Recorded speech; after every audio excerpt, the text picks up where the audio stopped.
Salut! Bonjour tout le monde. Dans cette vidéo, on te parle des nouveaux projets, on te parle du prochain véhicule, un pick-up américain extraordinaire, Ouais, carrément. Gros coup de cœur. de nos nouveaux projets. On avance. On avance bien. Mon état d'esprit, mon état physique, mental et moral. Là aussi, on avance parce qu'on partait de loin. On partait de très loin. Tout ça, on vous laisse découvrir dans cette vidéo. On vous reprend à la fin parce qu'on a beaucoup de questions à vous poser. Voilà. Et on attend beaucoup de vos commentaires en réponse. Allez, Allez, s'il vous plaît. bon visionnage. 6 ans.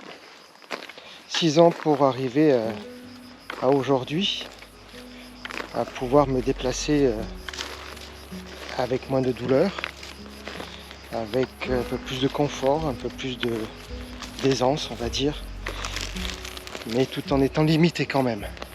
6 ans de réflexion, 6 ans de doute, mais 6 ans toujours avec la même envie, le même besoin.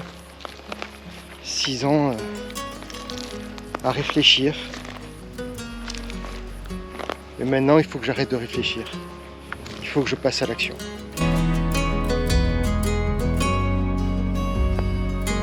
Certains voyageurs partent découvrir des pays, une culture, une nation, des traditions, des paysages, de la faune et de la flore. Moi, mon voyage ne s'arrête pas à mettre des valises dans un coffre. Ce voyage que je prépare, cette expédition, cette quête, va au-delà de tout ça. Je ne pars pas rechercher quelque chose, je pars à la recherche d'un endroit.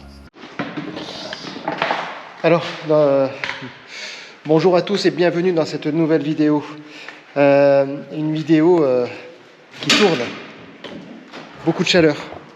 Il fait exactement là, ici, hop, voilà, je ne sais pas si vous voyez, 40 degrés à l'intérieur du hangar.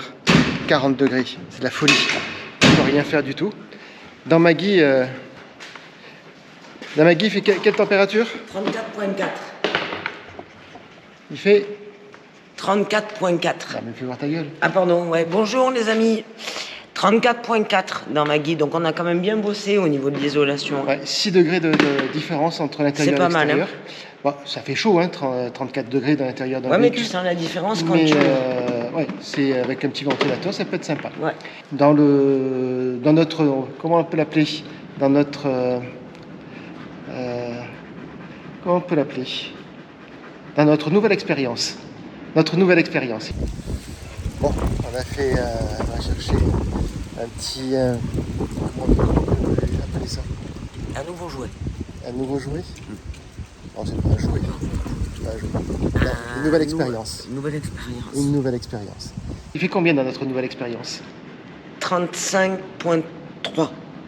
1 degré de plus que dans Maggie. Ouais. Donc en fait, on a bien travaillé dans Maggie. L'isolation est quand même pas mal. À savoir qu'il y a encore les portes arrière qui ne sont pas isolées. Ouais. Il y a toute la partie habitacle aussi, avec le pare-brise, etc. Il n'y a pas d'isolation, on n'a pas fermé le compartiment. Mais comme notre expérience aussi, il y a un passage cabine. Donc du coup, on est un peu sur la même configuration. Pareil, ouais. Notre expérience est un peu plus grande. Peut-être que c'est On ça. a mis en surface viable par rapport à Maggie. Mais est-ce que... non, moi je pense pas que ce soit une différence de superficie. Je pense pas. Après, Aussi, quand même. ouais. Je sais pas. On n'a pas encore mis Ulan dedans aussi, parce que lui il fatigue. Hein.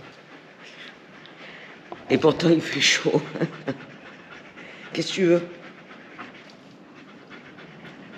Bon, notre petite vieille, là, Compliqué. l'IRK, c'est compliqué en ce moment. Très, C'est très pas ça, compliqué. pas ça. C'est très compliqué. Les pattes arrière... Il y a beaucoup de mal. l'arrière-train qui est... Ouais, elle a beaucoup de mal à poser Ouais. les pattes au sol. Elle se couche, Ben, elle fait quelques mètres, elle se couche. Ben, Après, quand je la sors, en fait, pour faire pipi, elle tombe. Elle tombe. Donc elle a beaucoup de mal à se relever, alors ça fait beaucoup de soucis. Ouais. Bon, 13 ans et demi, la petite mémère quand même, mais c'est vrai que c'est beaucoup de soucis. Et voilà. Après, il fait très chaud, c'est épuisant, on est en pleine période caniculaire. Ouais. J'espère que vous arrivez à supporter cette canicule, vous avez trouvé des superfuges et que vous arrivez à bien maîtriser. Alors il y a une petite anecdote. Il y a une petite mamie la dernière fois au travail qui m'a donné une idée. Et donc apparemment elle fait que ça l'été et franchement visiblement ça fonctionne. Donc elle n'a pas de climatisation chez elle. Donc en fait elle prend une serviette éponge qu'elle mouille régulièrement, enfin à peu près toutes les demi-heures, toutes les heures, et qu'en fait elle se met après au niveau des cervicales. Donc apparemment ça lui régule complètement la température corporelle et du coup ça lui permet de supporter beaucoup mieux la chaleur. Donc si voilà, je sais pas si vous aviez l'info. En tous les cas, moi je l'avais pas, j'avais pas cette technique-là, et c'est cette petite dame qui m'en a parlé, et effectivement, elle fait ça tout l'été, et du coup, elle supporte mieux la chaleur. Ça, je connaissais ça au Maroc, Voilà. avec des Marocains pendant le Ramadan, qui tombaient en plein été, où il faisait des 50 degrés à l'extérieur. Et vu que pendant la période de Ramadan, pas le droit d'interdiction de manger et de boire, ils mettaient des torchons et des serviettes humides autour de la nuque et pour pouvoir supporter les chaleurs. Alors bien sûr, la vie, le rythme de vie change complètement là-bas.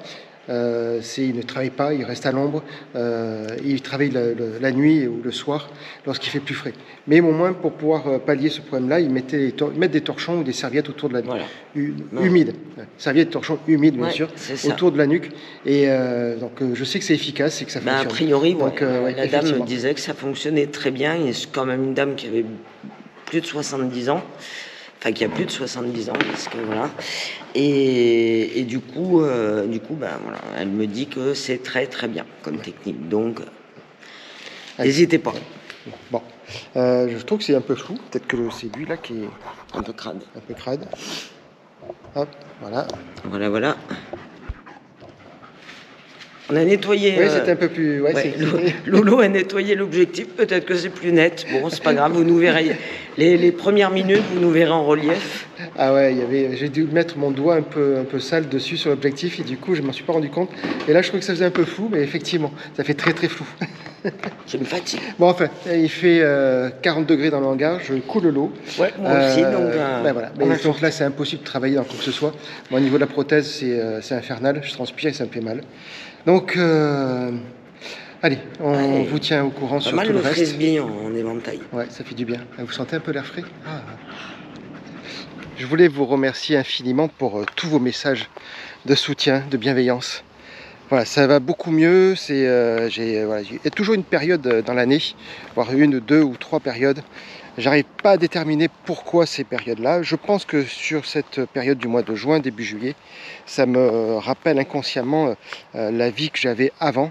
L'été était toujours synonyme de fêtes, de réunions entre amis, de grands barbecues, de gros apéros, de côté festif en fait, que je n'ai plus depuis 6 ans.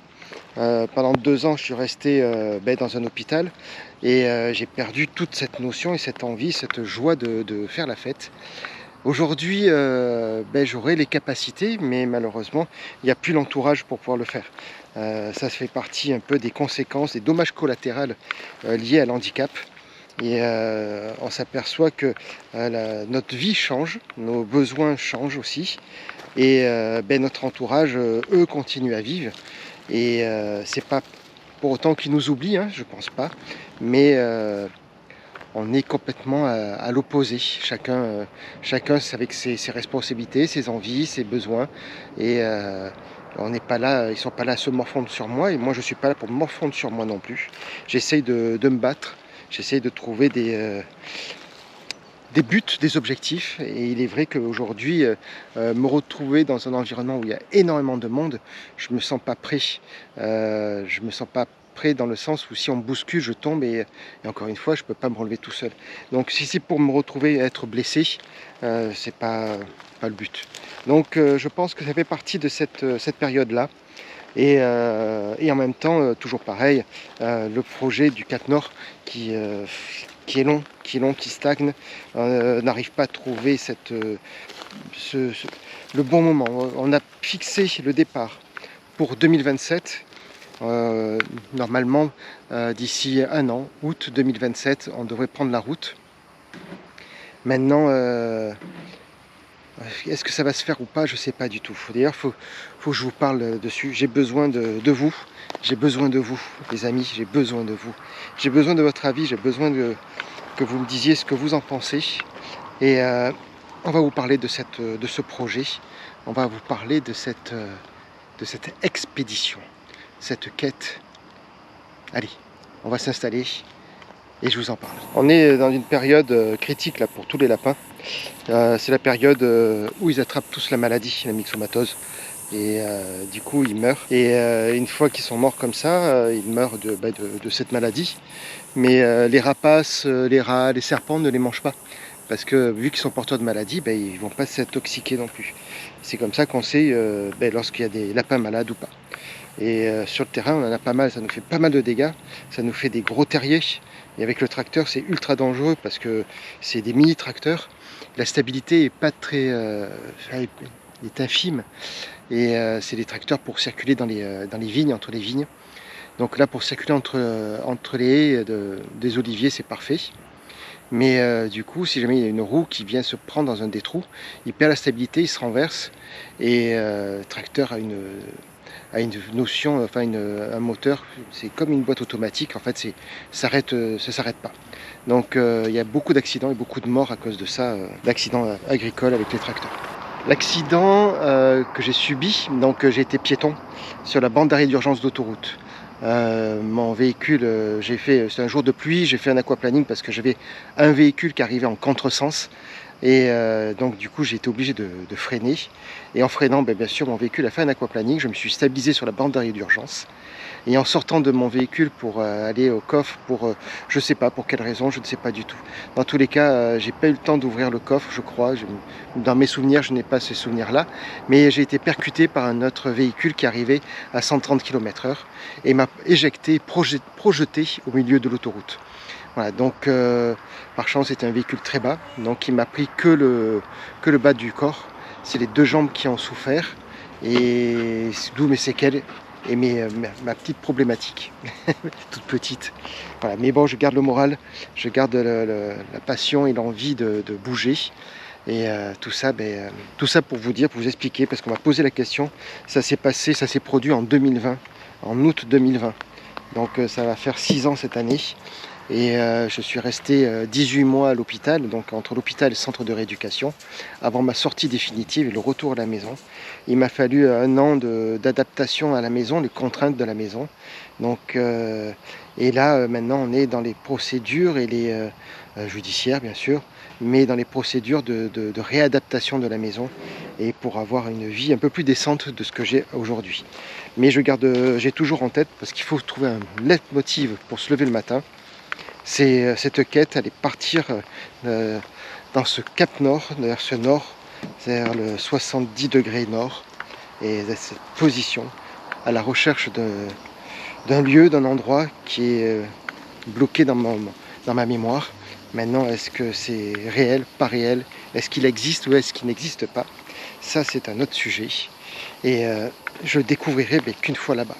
Donc, depuis mon retour à la maison, depuis que je suis capable de me mouvoir, de prendre des décisions, d'être un peu plus fort, je construis ce projet petit à petit. Et d'où l'arrivée de Maggie, l'ambulance. Avant elle, il y avait Marius, le Chevrolet. Et il nous faut un autre véhicule de toute façon pour pouvoir faire cette expédition. Parce qu'on s'est aperçu que l'handicap et nos besoins amenaient beaucoup de contraintes. Et le choix du véhicule était primordial. C'est l'heure du café, je vais y boire le café.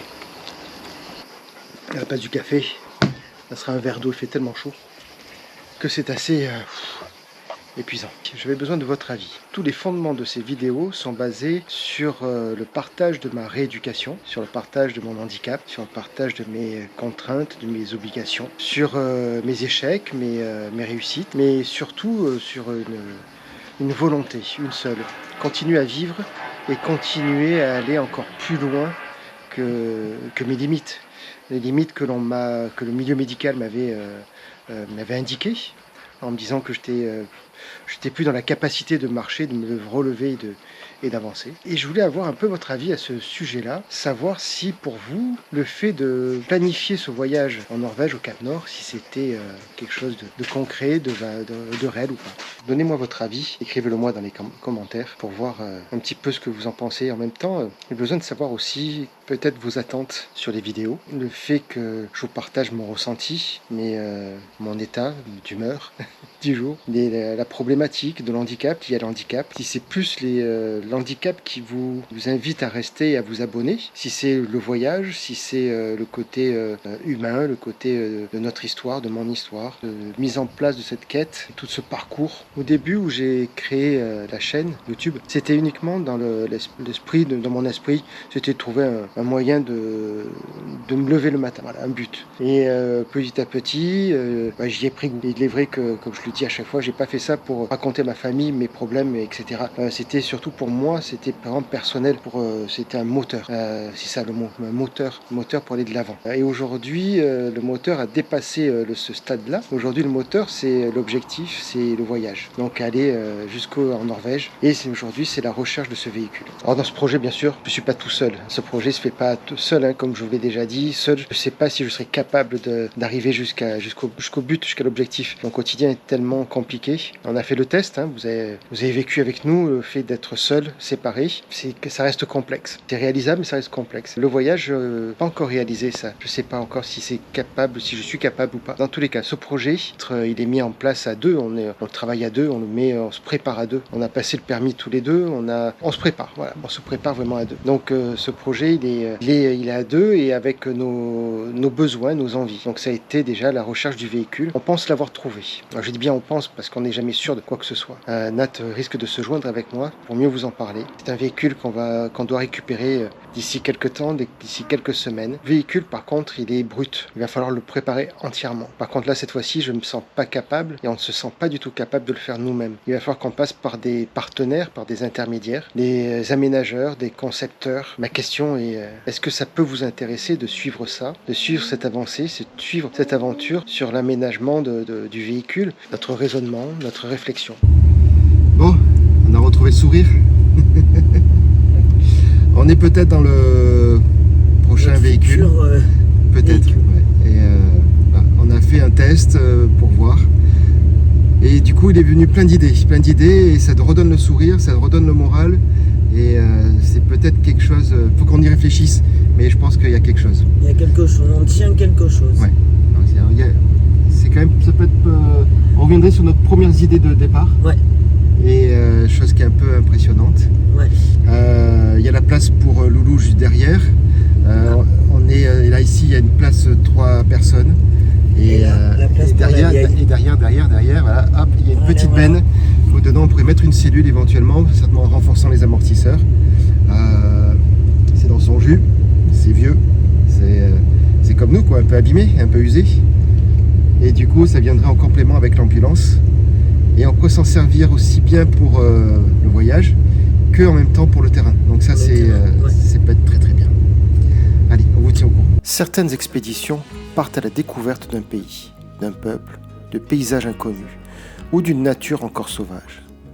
La mienne est différente. Je ne pars pas à la recherche d'un territoire, je pars à la recherche d'une réponse. Depuis mon retour, une image ne m'a jamais quitté. Un endroit, un village, un souvenir dont j'ignore encore s'il appartient au monde réel ou à celui que j'ai traversé. Je pourrais parcourir des milliers de kilomètres pour ne rien trouver. Je pourrais arriver sur place et il ne se passerait rien. Aucune révélation. Aucun miracle. Simplement le silence. Et pourtant, cette possibilité ne diminue pas la valeur du voyage. Elle en est peut-être le véritable sens. Parce qu'une expédition n'est pas toujours faite pour confirmer des certitudes. Parfois, elle existe pour avoir le courage d'aller jusqu'au bout d'une question. C'est cette question qui me conduit vers le nord. J'ignore où cet endroit se trouve, mais je sais qu'il m'attend. À partir du moment où on est arrivé au Cap Nord, la quête va commencer. Cette expédition, l'expédition 70 degrés nord, ne se fera pas avec Maggie. Maggie, comme vous avez pu le voir dans les différentes vidéos auparavant, elle n'est pas adaptée. On pensait que oui et au final, non. Donc on l'a su dès le premier jour où on a bivouaqué avec. Il manque de la hauteur, pas grand chose, peut-être 5 cm. Mais surtout, il nous manque de l'espace, il nous manque une pièce supplémentaire.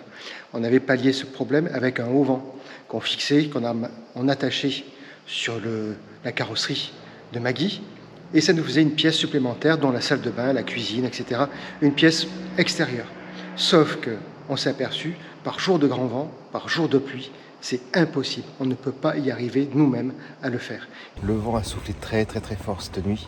À la tonnelle, j'ai cru qu'elle allait s'envoler tout simplement. Puis non, elle a tenu. Il faut qu'on se fasse aider par 2 ou 3 personnes. C'est totalement improbable, c'est impossible quoi, tout simplement. Donc on a pris la décision tous les deux, le soir même, le jour même, dès la première heure, après s'être installés, que ce ne sera pas avec Maggie qu'on ferait cette expédition. Il nous fallait obligatoirement un véhicule plus gros, un véhicule plus adapté, un véhicule dans lequel on pouvait s'arrêter n'importe où tout était déjà fait. Quasiment pas d'installation à l'extérieur, à part une table et 2 chaises, au cas où il fasse beau. Et c'était pas prévu, c'était comme ça, et puis il y a eu l'opportunité, donc du coup on va faire des tests, on va voir si ça fonctionne, mais je suis pas sûr. Dans tous les cas, encore du travail.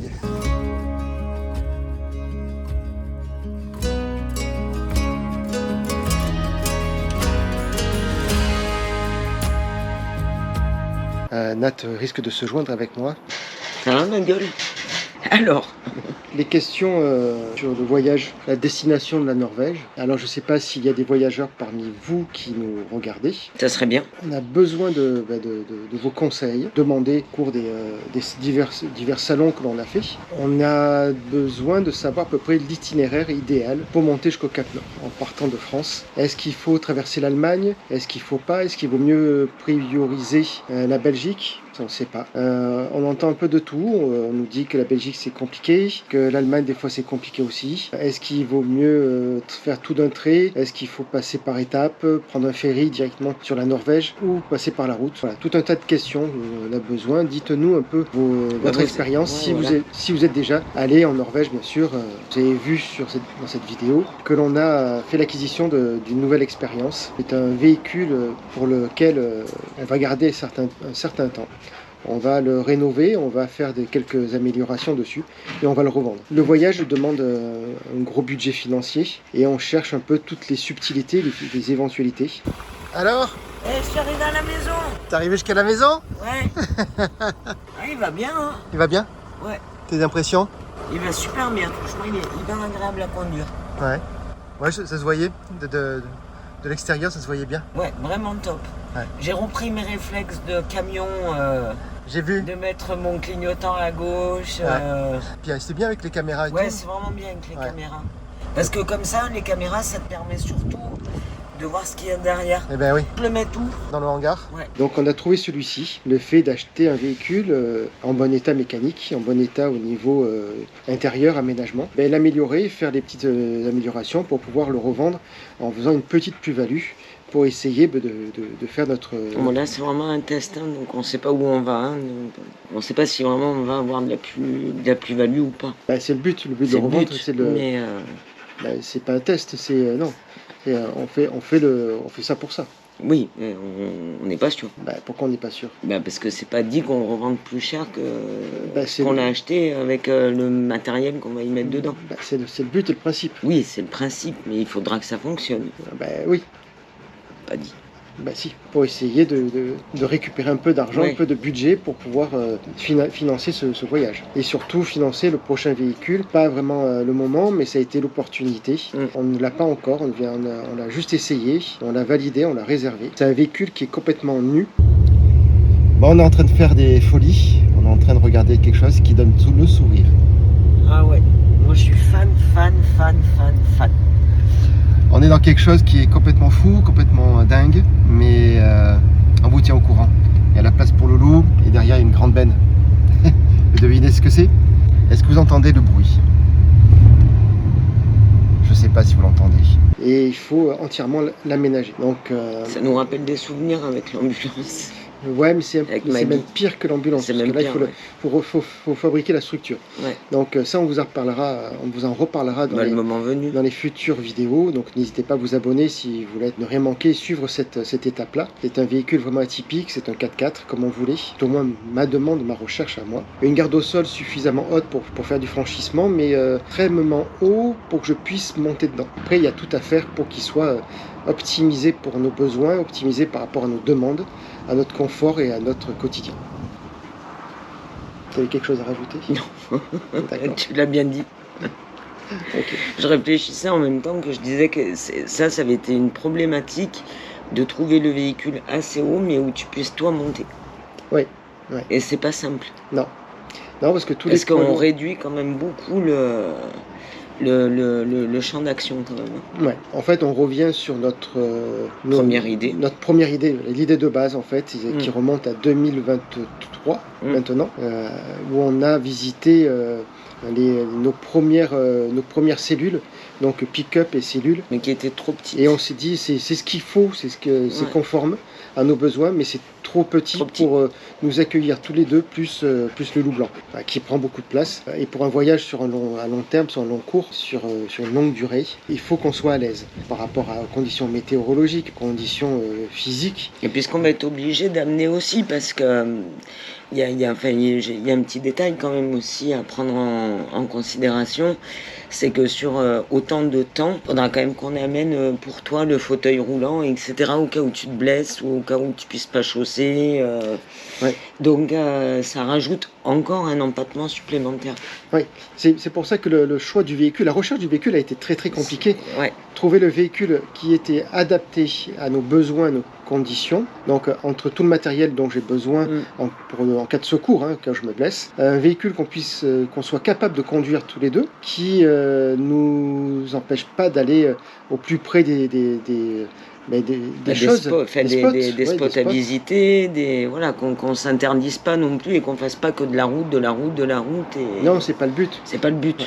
Le but ultime, c'est quand même de la recherche de cette destination. Donc automatiquement, il va falloir se perdre un peu dans les villages. Il va falloir se perdre, il va falloir emprunter des routes peut-être plus étroites et peut-être des chemins et non pas de l'asphalte.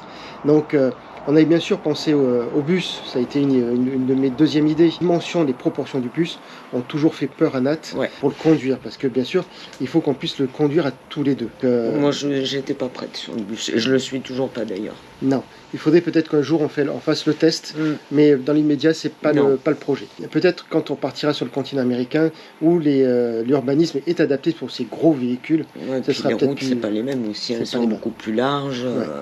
On était parti après sur le choix du fourgon, du van. On pouvait cocher des cases, il y avait des choses qui rentraient, qui correspondaient bien, mais c'était la circulation à l'intérieur. En cas de grosse pluie pendant plusieurs jours, en fait, si Ulan est couché au milieu, on ne peut plus circuler.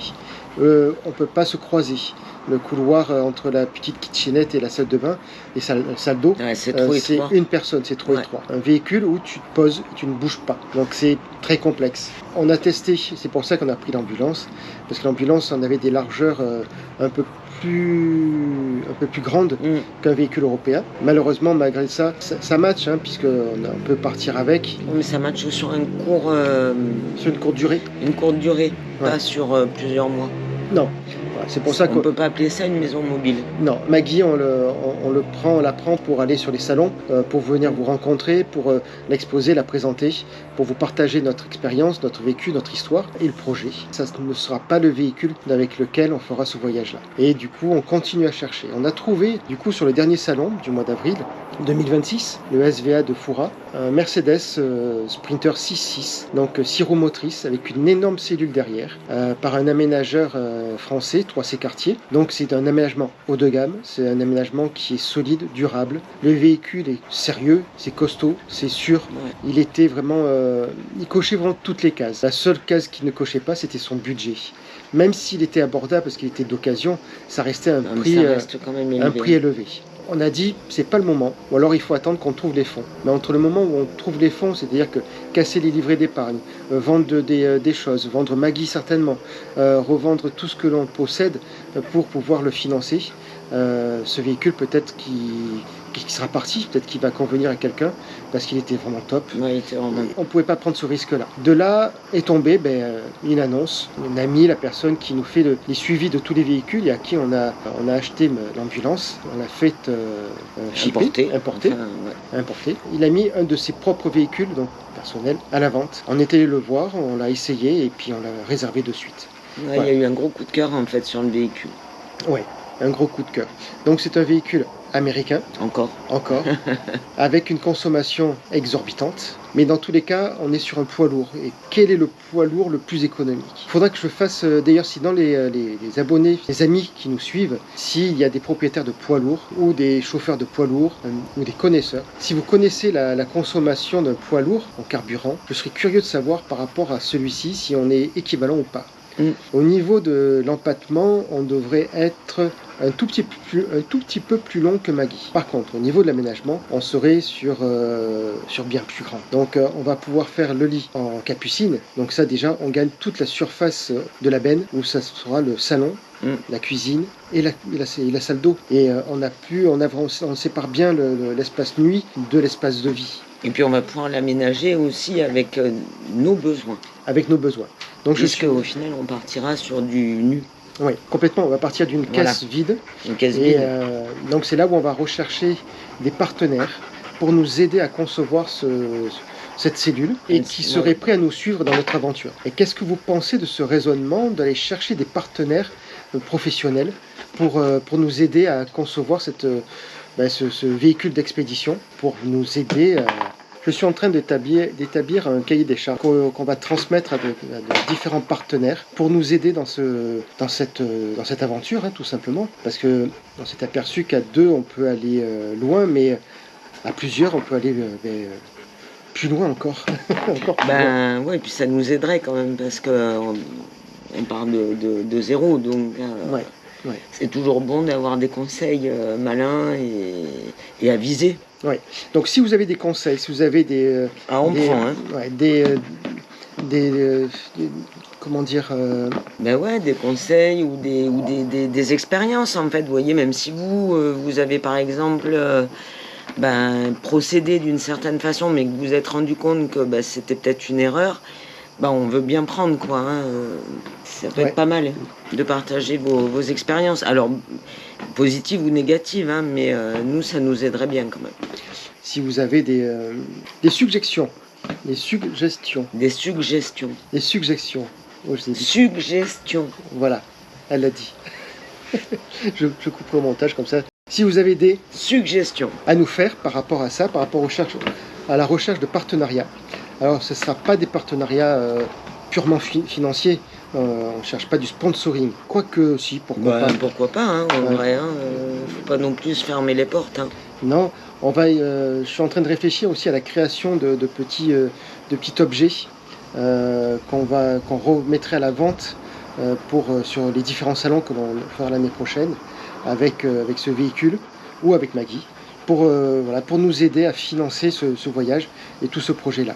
C'est le nerf de la guerre aujourd'hui, il est en dehors du côté physique qui aujourd'hui avance de mieux en mieux pour moi. On arrive à avancer dans notre recherche du véhicule. Maintenant, il faut poser les bonnes questions et les bonnes obligations. Et surtout, l'obligation principale, c'est le côté financier. On ne demande pas à être subventionné pour voyager, bien sûr, puisque le financement, on peut l'avoir. C'est juste pour que ça nous aide à partir plus vite, en fait. Et en même temps, vous feriez partie de cette aventure. Vous saurez, je sais pas, peut-être votre nom serait gravé ou votre initiale, votre surnom, votre prénom sur le véhicule et vous ferez partie intégrante de cette aventure avec nous. Une bonne idée, non ? Tu fais un coup de com' là. C'est du marketing. Le marketing, là, il est en train de faire du marketing. J'ai pas fait d'école de commerce, mais moi j'ai fait l'école de la vie et de la rue. Je trouve que ça peut être pertinent. Je sais pas ce que vous en pensez. Pour ça, on a besoin d'avoir un peu votre retour, votre avis sur ce choix, cette envie, si c'est cohérent ou pas cohérent, si c'est des choses qui peuvent se faire, si ça vous choque déjà. Oui, voilà, parce que ça peut choquer aussi. Ouais, si ça vous choque, dites-nous clairement. Ouais, n'hésitez pas, dans la simplicité, votre avis. Ouais, n'ayez pas honte, n'ayez pas peur. Non, on prendra pas mal les choses. Et au contraire, ça va nous aider à nous construire. Et bien voilà, c'est l'heure, on arrive à la fin de cette vidéo. On vous remercie de l'avoir regardé entièrement jusqu'au bout. Pour ceux qui y sont arrivés, nouveau format, c'était une vidéo pleine de questionnements et on a vraiment besoin de votre retour pour nous aider à avancer. Donc on espère qu'elle vous a plu, qu'elle vous aura aussi donné des informations sur des questions que vous vous posiez par rapport au projet, par rapport au sujet des vidéos, des montages. Sur ce, on vous souhaite une belle semaine, on vous dit à dimanche prochain et prenez soin de vous. Allez, ciao, bye bye.